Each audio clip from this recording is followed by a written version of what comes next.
جی آج 15 اگست کو ہم یہاں مدنی مسجد کے مقام پر جمع ہوئے ہیں۔ علماء کرام نے یہاں پر لوگوں کو دعوت دی اور الحمدللہ بڑی تعداد میں، ہزاروں کی تعداد میں علماء، طلباء اور عوام الناس اور مذہبی جماعتوں کے لوگ یہاں پہ شریک ہوئے ہیں۔ یہ اس بات کی نشاندہی ہے کہ راولپنڈی اسلام آباد کے مسلمان جب تک اس مسجد کو دوبارہ تعمیر نہیں کیا جائے گا تب تک چین سے نہیں بیٹھیں گے، اور یہ حکومت وقت کو ہوش کے ناخن لینا چاہیے کہ وہ اس انداز سے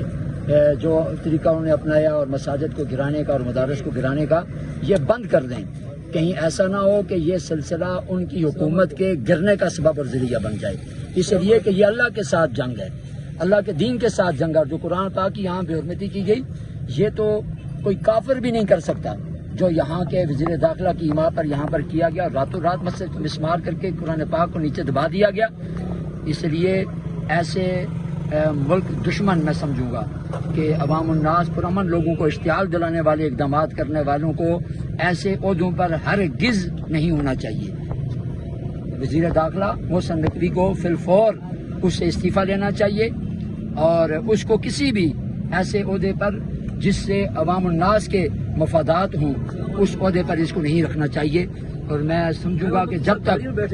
ہمارے یہ علماء کرام کھڑے ہیں، انشاءاللہ راولپنڈی اسلام آباد کے لوگ انشاءاللہ ان کے ساتھ کھڑے ہیں، اور انشاءاللہ یہ مسجد تعمیر ہو کر کے رہے گی انشاءاللہ۔